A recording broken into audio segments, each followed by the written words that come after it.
اما بعد فقد قال الله تبارك وتعالى كما ورد في سورة البقرة اعوذ بالله من الشيطان الرجيم بسم الله الرحمن الرحيم ليس البر ان تولوا وجوهكم قبل المشرق والمغرب ولكن البر من آمن بالله واليوم الآخر والملائكة والكتاب والنبيين وآتى المال على حبه ذوي القربى واليتامى والمساكين وابن السبيل والسائلين وفي الرقاب وأقام الصلاة وآتى الزكاة والموفون بعهدهم إذا عاهدوا والصابرين في البأساء والضراء وحين البأس أولئك الذين صدقوا وأولئك هم المتقون صدق اللہ العظیم رب اشرح لی صدری ویسر لی امری واحلل عقدۃ من لسانی یفقہوا قولی۔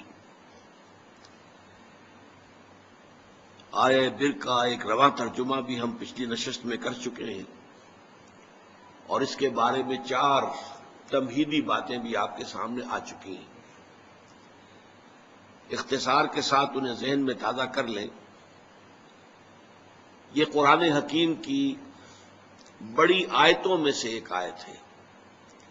جیسے قرآن کی سورتیں بہت بڑی بھی ہیں، سورہ بقرہ 2.5 پاروں پر پھیلی ہوئی، ایسے ہی بہت چھوٹی بھی ہیں جیسے سورۃ العصر جو ہم نے پڑھی۔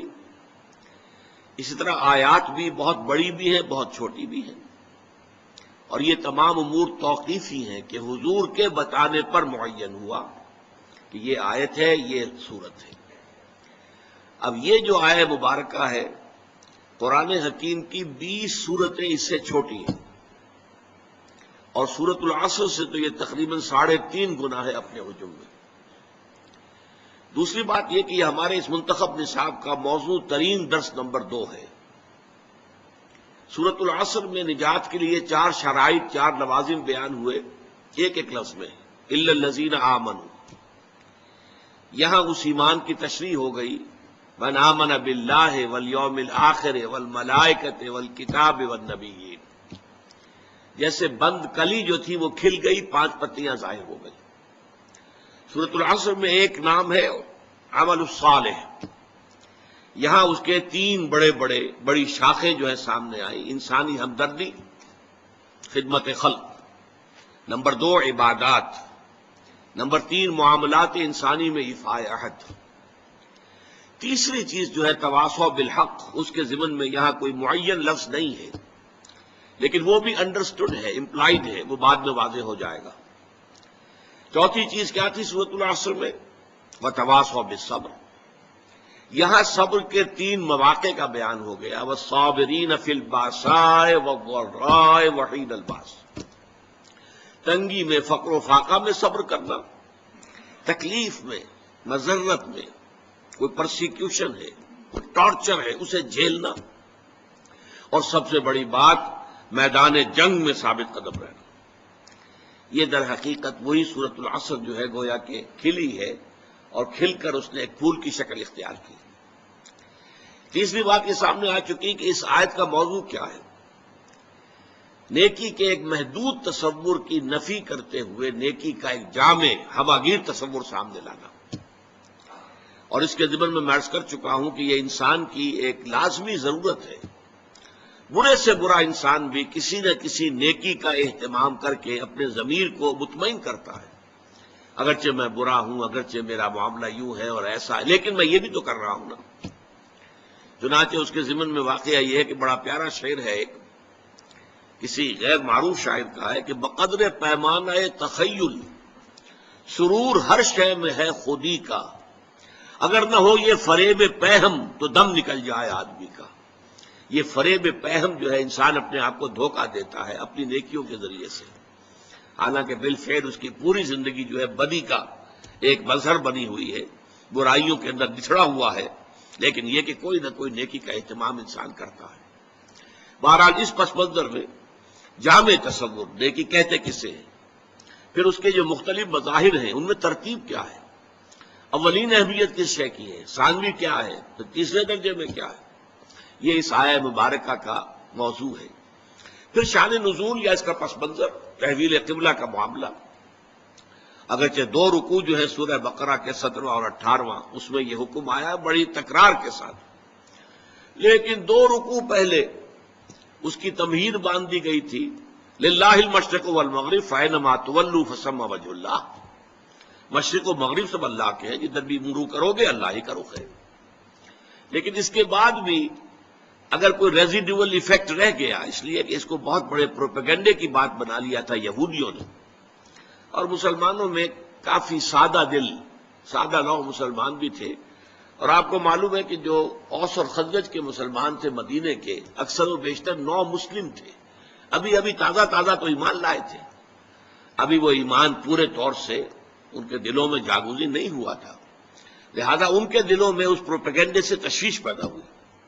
تو اب آخر درجے میں 3 رکوعوں کے بعد پھر یہ 22ویں رکوع کی پہلی آیت ہے، لیس البر ان تولوا وجوہکم قبل المشرق والمغرب، سخن شناس نہیں دل برا قطع ایجاست، اگر تمہیں اب بھی تشویش ہے تو اس کی وجہ یہ ہے کہ تم نیکی کی حقیقت کو نہیں سمجھ رہے، تم مظاہر پرست بن گئے ہو، تمہاری نگاہیں صرف ظواہر کو دیکھ رہی ہیں، نیکی کی اصل حقیقت کیا ہے، اگر اس کو سمجھ لو گے تو یہ تشویش ختم ہو جائے۔ اب آگے بڑھیے، نیکی کی اصل حقیقت کے ضمن میں سب سے پہلی بات جو آئی اس آیہ مبارکہ میں وہ ایمان کا ذکر ہے۔ عام طور پر سوچا جائے گا کہ نیکی کا تعلق تو عمل سے ہوتا ہے، ایمان جو ہے وہ کسی عمل کا نام نہیں، ایمان تو در حقیقت ایک ذہنی اور قلبی کیفیت ہے، لیکن واقعہ یہ ہے کہ نیکی کی اصل روح جو ہے وہ ایمان ہے، اس لیے کہ ہر عمل کے 2 پہلو ہوتے ہیں، ایک عمل کا ظاہر ہے اور ایک اس کا اصل مقصد، باطنی طور پر اس عمل سے مقصود کیا ہے، موٹیویشن کیا ہے، جذبہ محرکہ کیا ہے، یہ 2 چیزیں بالکل علیحدہ ہیں۔ ہمارے اپنے مشاہدے میں ہوتا ہے جب الیکشن آنے والے ہیں تو ہم دیکھتے ہیں کہ بڑے بڑے چودھری سرمایہ دار عام حالتوں میں جو جھگیوں میں جانا تک پسند نہ کرے، وہ اپنے سفید براق کپڑے پہن کر اچھے، اور وہ جھگیوں میں جائیں گے اور وہاں جا کر گارے میں اور مٹی میں لتھڑے ہوئے بچوں کو اٹھائیں گے، پیار کریں گے۔ کیوں؟ سب کو معلوم ہے کہ یہ اس لیے ہو رہا ہے، یہ اصل نیکی نہیں ہے، انہیں ووٹ چاہیے، الیکشن آنے والا ہے تو ووٹوں کے حصول کے لیے یہ سب کچھ ہو رہا ہے۔ تو گویا کہ موٹو لوگوں کے سامنے ہے تو وہ اسے نیکی شمار نہیں کر سکتے۔ تو یوں سمجھ لیجئے کہ نیکی کے ظاہر کو صرف نہیں دیکھنا کہ یہ نیکی کا کام ہے، بلکہ دیکھنا یہ ہوگا کہ اصل میں اس کی موٹیویشن کیا ہے، اس کا جذبہ محرکہ کیا ہے۔ وہ جذبہ محرکہ ہے جو ایمان کے ذریعے سے، ایمان باللہ، ایمان بالآخرہ، یہ دونوں ایمانیات وہ ہیں، اگرچہ ان کے بارے میں تفصیلی مباحث تو بعد میں آئیں گی، جو اس منتخب نصاب کا دوسرا حصہ ہے، لیکن یہ کہ ابھی جان لیجئے کہ ایمان باللہ، ایمان بالآخرہ، ان دونوں کے اندر نیکی کے لیے ایک مثبت جذبہ محرکہ بھی ہے اور بدی سے بچنے کے لیے ایک منفی جذبہ محرکہ بھی ہے۔ اللہ کی محبت، love of God, to please اللہ، اللہ کو راضی کرنا، رضائے خداوندی کو اپنا مقصود بنا لینا، یہ جذبہ محرکہ ہے جس کے تحت انسان نیکی کرے، بھلائی کرے، خیر کرے، یہ مثبت جذبہ ہے۔ لیکن اس کے ساتھ ہی منفی پہلو بھی، اللہ ناراض نہ ہو جائے، اللہ کی سزا سے بچنے کے لیے، اللہ کی ناراضگی سے بچنے کے لیے انسان نیکی کا کام کرے، بدی سے رکے۔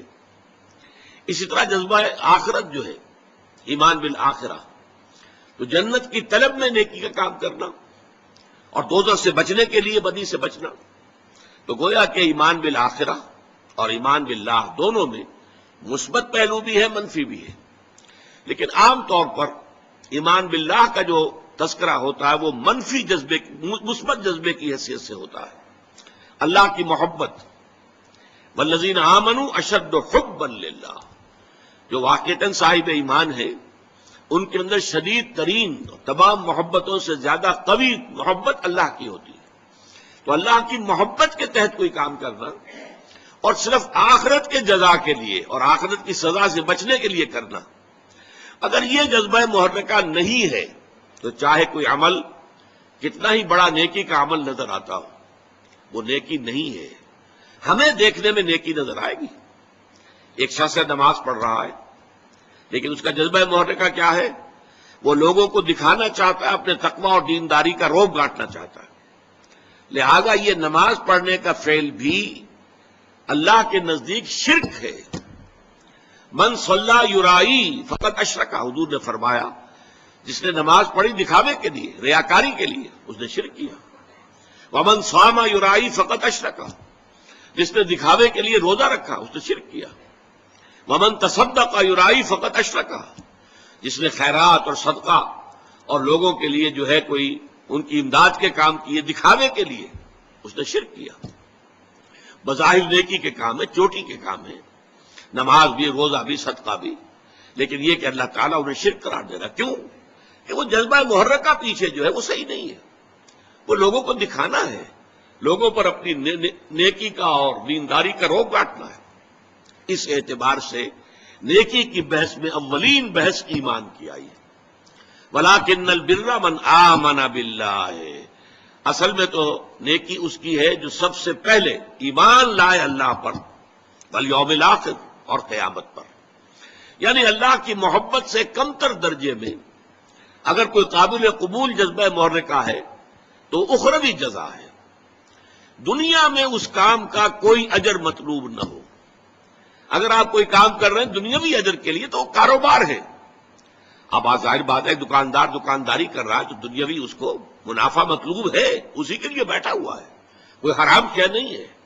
لیکن آپ نیکی کا لبادہ اوڑھیں اور بظاہر نیکی کا کام کر رہے ہوں اور اس میں دنیا داری مقصود ہو، اس میں دنیاوی نفع اور دنیاوی فوائد مطلوب ہوں، تو یہ معاملہ جو ہے یہ در حقیقت عبادت خدا کی ہے. یہاں پر تو نوٹ کرنا پڑے گا کہ سوائے اللہ تعالیٰ کی محبت کے یا کمتر درجے میں اخروی جزا و سزا اس کے سوا کوئی اور جذبہ محرکہ نہ ہو. یہاں سے اس مسئلے کا حل بھی ملتا ہے کہ بہت سے لوگ سوچتے ہیں یہ کفار بھی بہت سے ہوتے ہیں، بہت نیکی کے کام کرتے ہیں، پن کے ثواب کے کام. یہ ہمارے ہاں گنگا رام اتنا بڑا اسپتال بنا کے چلا گیا اور بڑے بڑے کام کرتے ہیں، فاؤنڈیشن قائم کرتے ہیں. سوال یہ کہ تجزیہ کیجئے ان کا جذبہ محرکہ کیا ہے. اگر وہ اللہ کو نہیں مانتے، خدا کو نہیں مانتے، آخرت کو نہیں مانتے، ظاہر بات ہے کہ انسان حیوان عاقل ہے، اس کا کوئی فعل اور عمل بغیر مقصد کے نہیں ہوتا، کچھ نہ کچھ مقصود ہے. اگر وہ اللہ کو نہیں مانتا، آخرت کو نہیں مانتا تو مقصود کیا ہے؟ کوئی دنیاوی شہرت ہے، دنیا میں اپنے لیے وہ نام پیدا کرنا چاہتا ہے دنیا میں، اور آج کل تو اس سے بھی بڑھ کر ہے، فاؤنڈیشن بنا دیے گئے تاکہ انکم ٹیکس میں ہمیں ریلیف مل جائے، فلاں جگہ سے ہمیں فائدہ ہو جائیں گے، سرکار دربار میں رسائی ہو جائے گی، اس کے لیے بلائیں گے، صدر کو بلائیں گے، گورنر کو بلائیں گے، یہ ذریعہ بن جائے گا ہمارا ان تک پہنچنے کا. لیکن یہ سارے موٹیوز اگر ہیں تو یہ نیکی کے کام نہیں ہے. قرآن مجید میں 3 مقامات پر واضح کیا گیا ہے کہ جب تک ایمان نہ ہو تو نیکی کے اعمال جو ہیں، ایک جگہ فرمایا شراب کے مانند ہے، جنہیں پیاسا جو ہے پانی سمجھتا ہے، حقیقت میں پانی نہیں ہوتا. ایک جگہ کہا گیا ہے کہ وہ راکھ کے ڈھیر کے مانند ہوئے کہ جس پر ذرا سی تیز ہوا کا جھونکا آتا ہے تو راکھ بکھر جاتی ہے. ایک جگہ فرمایا گیا قیامت کے دن اللہ تعالیٰ ان جو نیکیوں کے ڈھیر لوگ لے کر آئیں گے، ایسی نیکیاں، ریاکاری والی نیکیاں، لوگوں کو دکھانے والی نیکیاں، جن کی پشت پر اصل ایمان باللہ اور ایمان بالآخرت نہیں تھا، تو اس کو یہ ہے کہ قدمنا الی ما عملوا من عمل جعلناہ ھباء منثورا، جیسے کہ ٹھوکر مار کر اور ہوا میں ان کو اڑا دیا جائے. تو سب سے پہلی بحث نیکی کے ضمن میں کیا ہے؟ جذبہ محرکہ، نیت کی تصحیح، جس کے لیے کہ بڑی مشہور حدیث ہے انما الاعمال بالنیات انما لکل امرئ ما نویٰ. نیکیوں کا دار و مدار نیت پر ہے، اور انسان کو وہی کچھ ملے گا جس کی کہ اس نے نیت کی ہوگی. نیت درست ہے تو وہ عمل نیکی کا ہے، نیت درست نہیں ہے تو چاہے وہ بظاہر کتنا ہی بڑا نیکی کا عمل نظر آ رہا ہو، اعلیٰ کے میزان میں اس کی دھیلے کی وقت نہیں. پہلی بات تو یہ ہوئی. اور اگلی بات کیا ہے؟ ایمان باللہ، ایمان بالآخرت کے بعد اس کے بعد 3 اور ہیں، والملائکۃ والکتاب والنبیین. ان تینوں کو جوڑنے سے در حقیقت ایمان بالرسالت وجود میں آتا ہے۔ ملائکہ ہیں جو وحی لے کر آتے رہے ہیں انبیاء اور رسل کے پاس، اس وحی کا ریکارڈ ہوا ہے کتابوں کی شکل میں، اور جن کے پاس وہ وحی آئی ہے وہ نبی ہے۔ نبیوں میں سے پھر جن کو معین کر دیا گیا کہ فلاں قوم، فلاں شہر، فلاں بستی، فلاں علاقے کی جا کے لوگوں کو خبردار کرو، وہ رسول ہو گئے۔ یہ رسالت کا ذکر نیکی کے ضمن میں کیوں آیا ہے؟ بڑی گہری بات ہے۔ نیکی بھی ایک جذبے کے طور پر انسان میں ابھرتی ہے، اور بسا اوقات جیسے دوسرے جذبات جو ہیں وہ غیر معتدل اور غیر متوازن ہو جاتے ہیں، ایسے ہی نیکی کے جذبے کے بارے میں اندیشہ ہوتا ہے کہ وہ غیر متوازن اور غیر معتدل ہو جائے۔ چنانچہ قرآن مجید میں سورہ حدید میں جو ہمارے اس منتخب نصاب کی آخری سورت ہے، اس میں واضح کیا گیا ہے حضرت عیسیٰ علیہ السلام کے پیروکاروں نے رہبانیت ایجاد کر لی۔ ظاہر بات ہے نیت تو بری نہیں تھی، اللہ سے لو لگانی ہے، کیا دنیا کے بکھیڑوں میں پڑے، کیا شادی بیاہ کریں، کیا اہل و عیال کا جو ہے کھکیڑ مول لے، پھر اللہ کے ساتھ لو نہیں لگا سکیں گے۔ اس جذبے کے تحت انہوں نے رہبانیت ایجاد کر لی، لیکن خلاف فطرت بات تھی بالکل، کیونکہ فطرت کے خلاف گویا کہ دھینگا مشتی کر رہے تھے۔ اس لیے کچھ لوگ تو ہے کہ جو پابند رہے، جو پابندیاں اپنے اوپر لگا لی تھی ان کو انہوں نے نبھا، اور کچھ لوگ وہ ہیں کہ جو اندر خانے جو ہیں ان کی خلاف ورزی بھی کرتے رہے۔ کرسچین مناسٹریز جو تھیں، یہ راہب خانے، ان کے تہخانوں کے اندر حرامی بچوں کے قبرستان بنتے چلے گئے، اور آج دنیا میں آ رہا ہے۔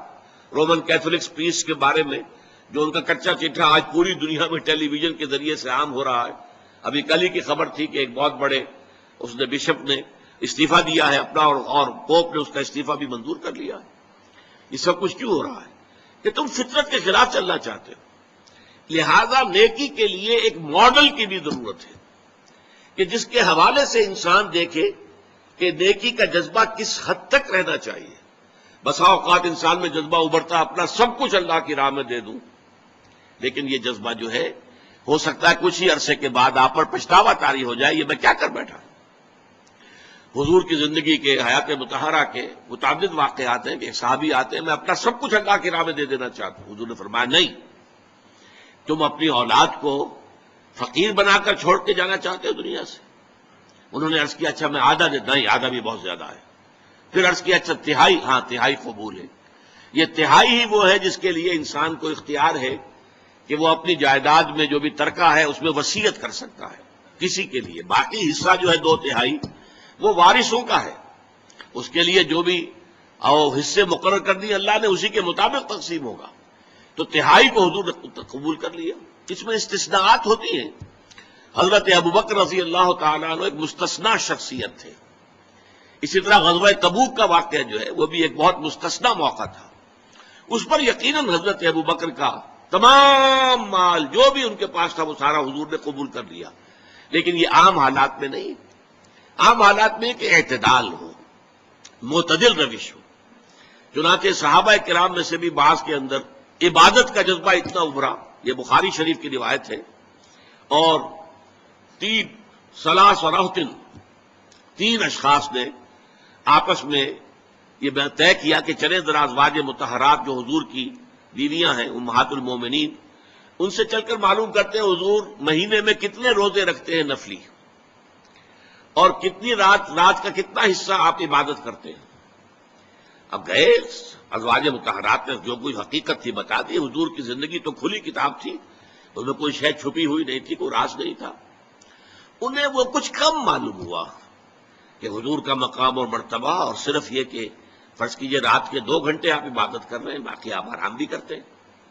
مہینے میں 4 5 6 روزے آپ نے رکھے، باقی آپ جو ہے دن افطار میں کرتے۔ یہ ہے نفلی روزوں کا معاملہ، رمضان کے نہیں۔ رمضان کے تو سارے روزے ہر ایک پر رکھنے ہیں۔ تو انہوں نے آپس میں کہا کہ حضور کا معاملہ تو یہ ہے کہ اللہ تعالیٰ نے ان کے سب اگلے پچھلے گناہ معافی کر دیے ہیں، لہذا حضور کے لیے تو اتنی عبادت کافی ہے، ہم تو گناہ گار لوگ ہیں، ہمارے لیے یہ کافی نہیں ہے۔ ایک نے کہا میں پوری رات کھڑا رہوں گا، بالکل اپنے بستر سے کمر نہیں لگاؤں گا۔ دوسرے نے کہا میں ہمیشہ روزہ رکھوں گا، ہر روز روزہ رکھوں گا، کبھی ناغہ نہیں کروں گا۔ تیسرے نے کہا میں شادی بیاہ نہیں کروں گا، یہ کھکیڑ بول نہیں لوں گا جس سے خام کا توجہ جو ہے اللہ تعالیٰ کی طرف سے ہٹ جائے۔ حضور کو خبر ملی، حضور نے بلایا، طلب فرمایا، اظہار ناراضگی فرمایا، اور بہت غیر معمولی بات ہے کہ آپ نے یہ فرمایا کہ دیکھو میں تم سب سے بڑھ کر متقی ہوں اور سب سے بڑھ کر جو ہے اللہ تعالیٰ کا عبادت گزار ہوں، لیکن میں رات کو سوتا بھی ہوں اور نماز پڑھتا بھی ہوں، میں مہینے میں روزے بھی رکھتا ہوں اور نہیں بھی رکھتا، اور میں نے شادیاں کی ہیں، میری متعدد ازواج ہیں۔ فمن رغب عن سنتی فلیس منی، تو جان لو جو میری سنت کو پسند نہیں کرے گا اس کا پھر مجھ سے کوئی تعلق نہیں ہوگا۔ یعنی یہ اعتدال ہے جو تمہیں برقرار رکھنا ہے، اس اعتدال کے ساتھ چلنا ہے۔ ماڈل لقد کان لکم فی رسول اللہ اسوۃ حسنہ، تمہارے لیے اللہ کے رسول صلی اللہ علیہ وسلم کی شخصیت کے اندر ایک نمونہ ہے۔ اس نمونے میں وہ توازن ہے، وہ اعتدال ہے کہ اس میں ترک دنیا بھی نہیں ہے، دنیا پرستی بھی نہیں ہے۔ حضرت عائشہ فرماتی ہے کہ حضور ہمارے مابین بیٹھے ہوتے تھے، پیار محبت کی باتیں ہوتی تھی۔ حضور کی جو نجی اور عائلی زندگی ہے وہ ہمارے ہاں جو بعض لوگ ہیں جنہیں تقویٰ کا کچھ زیادہ ہی جن پر رنگ چڑھ جاتا ہے، بڑی خشونت سی ہر وقت رہتی ہے، طبیعت میں سختی آ جاتی ہے، گھریلو زندگی میں بھی پیار و محبت کا گزر نہیں رہتا۔ حضور کا معاملہ وہ نہیں تھا، آپ ازواج کی دل دہی کرتے تھے، دل جوئی کرتے تھے، محبت کرتے تھے، پیار کرتے تھے، بہت شفقت سے پیش آتے تھے۔ تو حضرت عائشہ فرماتی کہ ہمارے مابین بیٹھے ہوتے تھے اور یہ کہ جیسے ہی اذان کی آواز آتی تھی ایسے اٹھ کر چل دیتے تھے جیسے ہمیں جانتے ہی نہیں کہ ہم کون ہیں۔ یہ توازن ہے۔ اب اللہ کی پکار آ گئی ہے، حی علی الصلاح، اب فوراً اٹھ جانا ہے۔ اب کوئی محبت دنیاوی، کوئی تعلق، کوئی کسی کی دلجوئی، یہ اب راستے میں آڑے نہیں آنی چاہیے، بلکہ فوراً اٹھ جانا ہے۔ لیکن یہ کہ اپنی جگہ پر ازواج مطہرات کے بھی حقوق ہیں۔ وَإِنَّ لِنَفْسِكَ عَلَيْكَ حَقًّا وَإِنَّ لِزَوْجِكَ عَلَيْكَ حَقًّا، تمہارے نفس کا بھی تم پر حق ہے، تمہاری بیوی کا بھی تم پر حق ہے۔ دورِكَ عَلَيْكَ حَقًّا، تم سے جو ملاقات کرنے کے لیے آتا ہے دوست ملاقاتی، اس کا بھی تم پر حق ہے۔ تو یہ توازن اور اعتدال جو ہے یہ ہمیں ملتا ہے پرفیکٹ ماڈل کی شکل میں، اور وہ ماڈل ہے کہ جو انبیاء اور رسول کے ذریعے سے ہمیں ملا۔ تو ایمان کی نیکی کے بحث میں سب سے پہلی بحث ہوئی ایمان کی، ایمان باللہ، ایمان بالآخر، ایمان بالیوم الآخر۔ اس کا تعلق ہے موٹیویشن، نیکی کے لیے جذبہ محرکہ کیا ہونا چاہیے؟ اللہ کی محبت اور صرف آخرت کی جزا۔ کوئی دنیاوی نفع اور دنیاوی کوئی اس کا رزلٹ اور کوئی بدل اگر پیش نظر ہے، لا نرید منکم جزاء ولا شکورا انما نطعمکم لوجہ اللہ، ہم تمہیں کھانا کھلا رہے ہیں صرف اللہ کی رضا کے لیے۔ لا نرید منکم جزاء ولا شکورا، ہم تم سے تو نہ یہ چاہتے ہیں کہ کوئی بدلہ ہمیں دینا اور نہ تمہاری طرف سے شکریہ ہمیں مطلوب ہے، نہیں، صرف اللہ کے لیے۔ کوئی شے بھی دنیاوی مطلوب کے درجے میں اگر آ گئی تو پھر وہ نیکی نہیں ہے، وہ تو پھر کاروبار بن گیا۔ نیکی وہی ہے جس کا واحد جذبہ محرکہ ایمان باللہ اور ایمان بالآخرہ ہو، اور اس کے لیے ماڈل اسوہ رسول ہے صلی اللہ علیہ وسلم۔ اب آگے آئیے، وَآتَى الْمَالَ عَلَى حُبِّهِ ذَوِي الْقُرْبَى وَالْيَتَامَى وَالْمَسَاكِينَ وَابْنَ السَّبِيلِ وَالسَّائِلِينَ وَفِي الرِّقَابِ، اور انہوں نے مال دیا علی حبہ، علی آتا خلاف کے لیے، مال کی محبت کے باوجود، اس کو ایک ثقیل اردو میں ہم علی الرغم بھی کہتے ہیں، علی الرغم، کسی شے کے ہوتے ہوئے، ڈسپائٹ سم تھنگ، اگرچہ مال محبوب ہے۔ زین للناس حب الشہوات من النساء والبنین والقناطیر المقنطرۃ من الذهب والفضة والخیل المسومۃ والانعام والحرث، اللہ انسان کی سرشت کے اندر مال کی محبت ڈال دی گئی، لیکن یہ کہ یہ مال محبوب ہونے کے باوجود انسان اسے خرچ کر سکے، کس کے لیے؟ آت المال علی حبہ ذوی القربى، قرابت داروں کو، والیتامى، یتیموں کو، والمساکین، محتاجوں کو، وابن السبیل، اور مسافروں کو، والسائلین، اور مانگنے والوں کو، وفی الرقاب، اور گردنوں کے چھڑانے میں۔ اب پہلا نقطہ نوٹ کرنے کا جو ہے، جو اہم ترین ہے، وہ کیا ہے؟ دیکھیے، موضوع کے اعتبار سے ترتیب بدل جاتی ہے۔ اگر موضوع یہ ہو کہ ارکان اسلام کیا ہے، تو سب سے پہلے کلمہ شہادت، ایمان کا لفظ اس میں نہیں آتا، شہادت اللہ الہ الا اللہ وان محمد رسول اللہ، اور اس کے فوراً بعد اقام الصلاۃ و ایتاء الزکاۃ، فوراً بعد۔ یہ کیوں ہے؟ اراکین اسلام یہی ہے، ارکان اسلام یہی ہے۔ اسی طریقے سے اسلامی معاشرے کے اندر اس کی جو ہمیں تنظیم کرنی ہے، آرگنائز کرنا ہے، اس میں اہم ترین چیز کیا ہے؟ نماز اور زکوٰۃ۔ لیکن یہاں بحث ہے نیکی کی حقیقت کیا ہے۔ یہاں آپ دیکھ رہے ہیں کہ نماز اور زکوٰۃ کو بعد میں لے گئے اور پہلے آ رہی ہے انسانی ہمدردی۔ انسان اپنا مال خرچ کر سکے، قرابت داروں، رشتہ داروں کو، ان میں سے جو غریب ہیں ان کی مدد کرے، یتیم جو بے سہارا رہ گئے ہیں، جن کے والد فوت ہو گئے ہیں، اب ان کا کوئی سہارا نہیں ہے، والمساکین، یہ جو مسکنہ کہتے ہیں، کم ہمتی، بعض لوگوں کا ہوتا ہے کہ بظاہر اچھے نظر آ رہے ہیں، اچھے بھلے ہیں، کوئی بیماری بھی نہیں ہے، لیکن جسے ہم نیورستھینیا کہتے ہیں، وہ اعصابی کمزوری ایسی ہوتی ہے، کم ہمتی طاری ہو جاتی ہے کہ اپنے پاؤں پر کھڑے نہیں ہو سکتے، وہ مساکین ہیں، محتاج، خود کفیل نہیں ہو پا رہے، اپنی ضرورتیں پوری نہیں کر پا رہے کسی وجہ سے، وابن السبیل اور مسافر۔ اس لیے کہ مسافرت میں یہ کیفیت پیدا ہو سکتی ہے کہ ایک شخص اپنے گھر میں اچھا بھلا ہے، اب آج کل تو آپ کو معلوم ہے ٹریولر چیکس بھی ہیں اور فلاں بھی ہے اور فلاں بھی ہے، پہلے تو کچھ نہیں ہوتا تھا، اور راستے میں جو پونجی لے کر آدمی چلا ہے، فرض کیجئے چوری ہو گئی تو اب تو وہ بالکل بے یار و مددگار ہے، اس کے پاس کچھ بھی نہیں، کوئی جاننے والا نہیں، کوئی قرض نہیں لے سکتا، کسی سے مانگ سکتا، تو سائل کے لیے ہو سکتا ہے جو وابن السبیل ہے کہ پھر وہ جو ہے ایسی حالت میں آ جائے کہ اس کو مدد کی ضرورت ہو۔ وہ سائلین، مانگنے والے۔ اس ضمن میں قرآن مجید نے اور حدیث نے اور حضور کی سنت و سیرت نے ایک بڑا عجیب ایک اعتدال والی روش ہمیں سکھائی ہے۔ سوال کی مذمت ہے، مت مانگو کسی سے کچھ، جو کہ مانگنا اللہ سے مانگو، مانگو اللہ سے، انسانوں سے مت مانگو۔ مانگنے والا اپنی عزت نفس جو ہے ہتھیلی پر رکھ کر پیش کرتا ہے جس سے مانگ رہا ہے، مجھے دیجئے کچھ، عزت نفس تو یہاں رکھی ہے نا گئی، تم اپنی عزت نفس کا ڈھیلا نہ کراؤ، جو مانگنا ہے۔ حضور نے فرمایا کہ اگر جوتے باندھنے کا فیتا جو ہے وہ تمہیں چاہیے، اللہ سے مانگو۔ اب یہ اللہ کا معاملہ کس ذریعے سے پہنچا دے، کس کے دل میں ڈال دے، کیا شکل پیدا کر دے، تمام اسباب جو ہے عالم کے وہ تو اللہ کے قبضہ قدرت میں ہے، کون سے سبب کے ذریعے سے اللہ تعالیٰ وہ تمہاری ضرورت پوری کرا دے، یہ اس پر چھوڑو، مانگو اللہ سے۔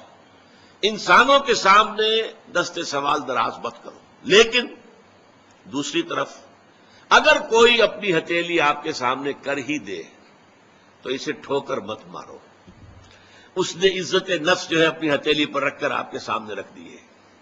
اب تمہاری مروت، تمہاری شرافت کا تقاضا یہ ہے کہ اما السائل فلا تنہر، اب انہیں جھڑکنا نہیں ہے، ڈانٹ ڈپٹ نہیں کرنی ہے۔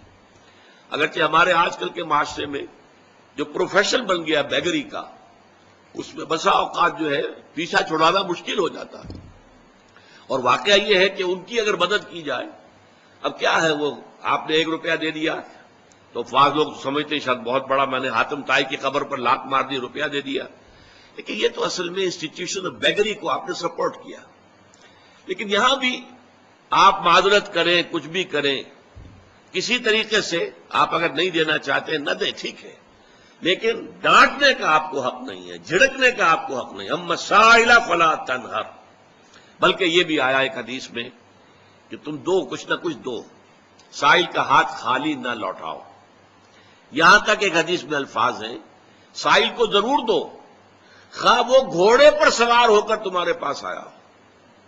گھوڑے پر سوار ہو کر آنے والا جو ہے وہ تو صاحب عزت، صاحب حیثیت انسان ہوتا تھا نا، گھوڑا تو عرب میں ہر ایک کے پاس نہیں ہوتا تھا، اونٹ تو کہہ سکتے ہیں آپ کے بہت عام تھا، بھیڑیں بکریاں عام تھیں، گھوڑا جو ہے وہ تو کسی صاحب ثروت انسان کے پاس ہی ہوتا تھا، صاحب حیثیت۔ تو گھوڑے پر سوار ہو کر آ رہا ہے، لیکن تمہیں کیا معلوم اندرونی طور پر اس کی کیا کیفیت ہے، کیا اس کے اوپر بپتا پڑ گئی ہے، کون سے صورتحال سے وہ اچانک دوچار ہو گیا ہے، لہذا دے سکتے ہو تو دو، لیکن یہ کہ نہیں دے سکتے تو معذرت، قول معروف یہ کہو اور نرم انداز میں ان سے معذرت کرو۔ تو فرمایا وفر رقاب، اور آخری شے کیا ہے، گردنوں کے چھڑانے میں۔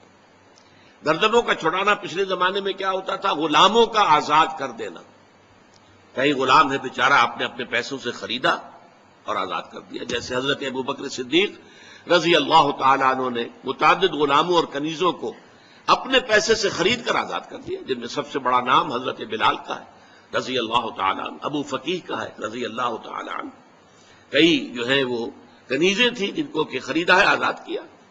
یہ پھر رقبہ کہتے ہیں گردن کو، گویا کہ اس کی گردن پھنسی ہوئی تھی شکنجے میں، غلامی کے شکنجے میں تھی اور آپ نے چھڑا دیا۔ آج کا معاملہ کیا ہے؟ غلامی کی تو اس شکل میں نہیں ہے۔ بسا اوقات ایسا ہوتا ہے کہ کوئی کاروباری شخص کسی قرض کے چکر میں ایسا پھنس جاتا ہے کہ پوری کوشش کرنے کے باوجود نہیں نکل پا رہا، جتنے ہاتھ پاؤں مار رہا اور پھنس رہا ہے۔ اب ایسے شخص کے لیے ایک مدد تو یہ ہے کہ آپ اسے کچھ نہ کچھ پیس میل کو گزارے کے لیے ماہانہ جو ہے اسے کوئی مدد کرتے رہے، یہ بھی ایک صورت ہے، کیونکہ وہ اس وقت پھنسا ہوا ہے، کمائی نہیں کر پا رہا، اس کی کوئی آمدنی نہیں ہے، لہذا سسٹیننس کے لیے اس کو برقرار رکھنے کے لیے کچھ نہ کچھ تو دو۔ ایک یہ ہے کہ کوئی لمپ سم قسم کی بڑی امداد کی جائے تاکہ ایک دفعہ وہ قرضے سے نجات پا جائے، تاکہ اثر نو اپنی معاش کی زندگی کا آغاز کر سکے، وہ اس لائن پر آ جائے، زیرو لائن پر، کہ کوئی مائنس بات اب نہیں ہے، اب کھڑا ہوا ہے آدمی اپنی جگہ پر، اب وہ اپنی معاشی زندگی کو اثر نو استوار کر سکتا ہے۔ تو یہ میں نے ان چھ جو ہیں ان کی وضاحت آپ کے سامنے کر دی۔ اب جو اصل سمجھنے کی بات ہے وہ یہ ہے کہ دیکھیے مظاہر جو ہے نیکی کے، ایک ہے نیکی کی روح، وہ تو ایمان باللہ، ایمان بالآخرہ، ولیکن البر من آمن باللہ والیوم الآخر۔ نیکی کے لیے ایک معتدل ماڈل وہ ہے رسالت کے ذریعے سے۔ نیکی کا یہ جذبہ جن اعمال کی شکل میں سامنے آتا ہے، ظاہر بات ہے کہ لطافت بے کثافت جلوہ آرا ہو نہیں سکتی۔ کوئی بھی لطیف شے ہے اسے دنیا میں ظاہر ہونے کے لیے کوئی نہ کوئی مٹیریل، اس کا غلاف جب تک نہیں ہوگا اس وقت تک آپ اسے دیکھ نہیں سکتے۔ تو یہ لطافت جو ہے اندر ایمان کی، ایمان باللہ، ایمان بالآخرہ، یہ اعمال کی شکل میں ظاہر آئے گی۔ ان اعمال میں اولین عمل جو ہے وہ انسانی ہمدردی کا عمل ہے۔ نماز بھی بعد میں ہے، وَأَقَامَ الصَّلَاةَ وَآتَى الزَّكَاةَ، اور اس کی وضاحت میں بعد میں کروں گا، لیکن یہ کہ اولین شے جو ہے خدمت خلق اور انسانی ہمدردی۔ وہ جو ایک شعر ہے بہت پامال ہے، سب لوگ جو ہیں ان کو یاد بھی ہوگا، درد دل کے واسطے پیدا کیا انسان کو، ورنہ طاعت کے لیے کچھ کم نہ تھے قروبیاں۔ یہ انسان کے اندر اگر درد نہیں ہے، ایک حدیث میں الفاظ آئے ہیں من یحرم الرفق فقد حرم الخیر کلہ، جو شخص دل کی نرمی سے محروم ہو گیا وہ تو گویا کہ کل کی کل نیکی سے محروم ہو گیا، خیر سے محروم ہو گیا۔ کٹھور دل انسان ہے، سخت دل انسان ہے، کسی کو تکلیف میں دیکھ کر، آج یہاں کوئی نہیں ہے کہ جن کو بٹھانے کا انتظام کرے، ذرا آپ لوگ آگے آ جائیے تاکہ جو آ رہے ہیں ان کی جگہ ہو۔ عام طور پر یہاں لوگ کھڑے ہوا کرتے ہیں، آج معلوم ہوتا ہے کہ کسی شخص کو تکلیف میں دیکھ کر اگر آپ کا دل پسیجتا نہیں ہے، آپ کے دل میں رقیق کسے کہتے ہیں؟ پتلا، رقیق مادہ پتلا، رقت قلب، دل میں نرمی پیدا ہو جائے۔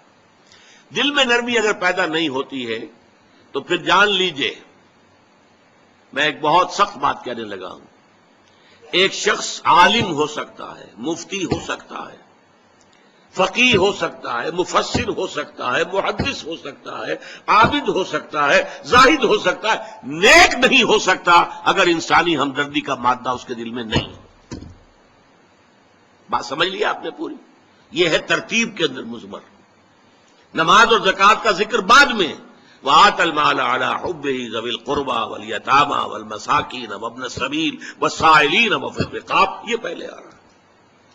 اور آپ میں سے بہت سے حضرات کو یاد ہوگی چوتھے پارے کی پہلی آیت، جو اس معاملے میں یوں سمجھیے قول فیصل، لَن تَنَالُوا الْبِرَّ حَتَّىٰ تُنفِقُوا مِمَّا تُحِبُّونَ، تم ہرگز نیکی کے مقام کو نہیں پہنچ سکتے جب تک خرچ نہ کرو اس میں سے جو تمہیں محبوب ہے۔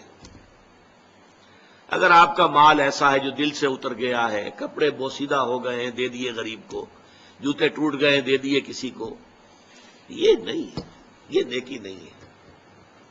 نیکی کیا ہے؟ مما تحبون، جو تمہیں پسند ہو وہ مال۔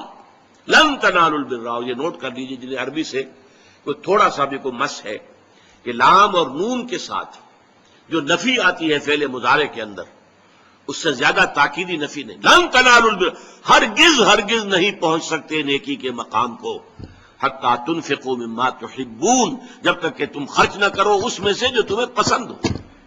اپنے محبوب مال کو جب تک خرچ نہیں کرو گے اللہ کی رضامندی کے لیے، اللہ کی رضا جوئی کے لیے، اس وقت تک نیکی کا مقام حاصل نہیں کر سکتے. حدیث میں نے آپ کو سنا دی.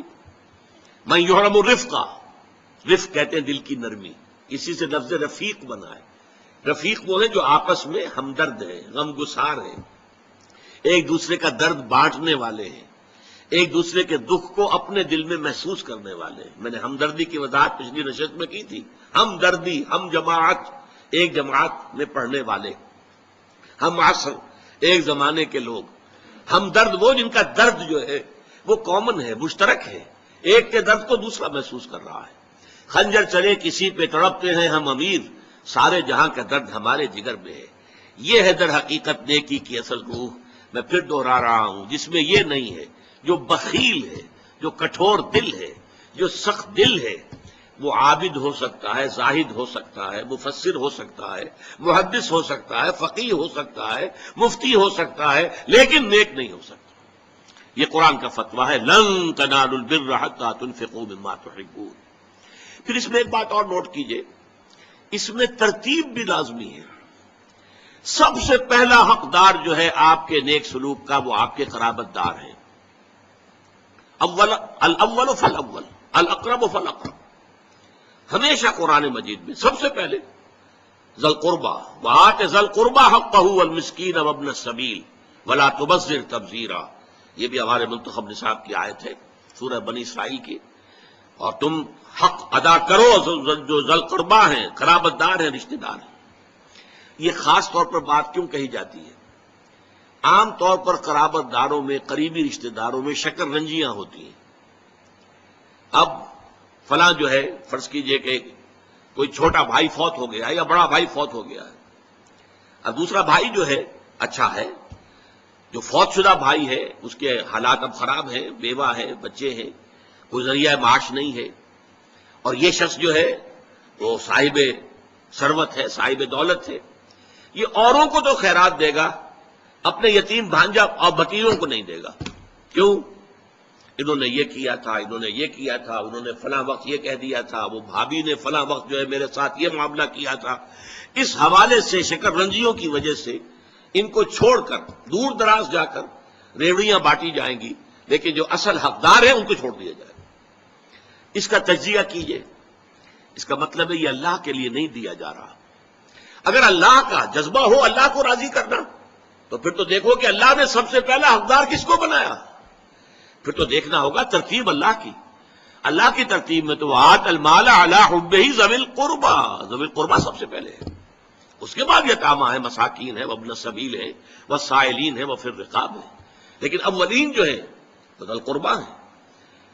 حدیث آتی ہے کہ حضور نے فرمایا من احب للہ وابغض للہ واعطى للہ ومنع للہ فقد استقبل الایمان. جس نے اگر کسی سے محبت کی تو اللہ کے لیے محبت کی، کہ اللہ کو پسند ہے کہ اس سے محبت کی جائے. اور کسی سے بغض اور عداوت رکھی تو وہ بھی اس لیے کہ اللہ کو پسند ہے کہ اس سے بغض رکھا جائے. اور اگر کسی کو کچھ دیا تو اس لیے کہ اللہ کو اس کا دینا پسند ہے، اور کسی سے کچھ روکا تو اس لیے روکا کہ اللہ کو اس کا روکنا پسند ہے. یعنی انسان کے تمام اعمال کا اصل موٹو جو ہے وہ ذات باری تعالی اور اس کے احکام اور اس کی پسند، اس کی ناپسند بن جائے. اگر یہ ہو جائے من احب للہ ہے، وابغض للہ ہے، واعطى للہ ہے، ومنع للہ ہے، فقد استکمل الایمان. تو ایسے شخص نے تو اپنے ایمان کی تکمیل کر لی. یہ کمال ایمان کا مقام ہے. تو لہذا نیکی کے معاملے میں یہاں ہمارے سامنے جو بات واضح طور پر آئی کہ آج کا جو ہمارا سبق ہے اس کا حاصل کیا ہے کہ نیکی کا ایک ظاہر ہے، ایک باطن ہے. ہمارے اللہ تعالی کے نزدیک نیکی اصل میں وہ اس کے باطن کے حوالے سے نیکی ہے، ظاہر کے حوالے سے نہیں. اگرچہ ظاہر کی اپنی جگہ اہمیت ہے. نماز پڑھو جیسے کہ مجھے دیکھتے ہو کہ میں نماز پڑھتا ہوں، صلو کما رہے تم انی اصلی.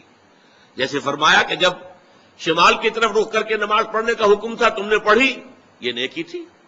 اب جنوب کی طرف حکم ہو گیا، اپنا رخ پھیر دو، اب یہ نیکی ہے۔ اس وقت وہ اللہ کا اور اس کے رسول کا حکم تھا، اب یہ اللہ کا اور اس کے رسول کا حکم ہے۔ تو اس کو ظاہر پر مت جاؤ کہ یہ شمال اور جنوب للہ المشرق والمغرب، مشرق اور مغرب سب اللہ ہی کے لیے، لیکن یہ ہے کہ اس نیکی کے لیے اصل روح جو ہے سب سے پہلے ایمان باللہ، اللہ کی محبت سے سرشار ہو کر وہ کام کیا جا رہا ہو۔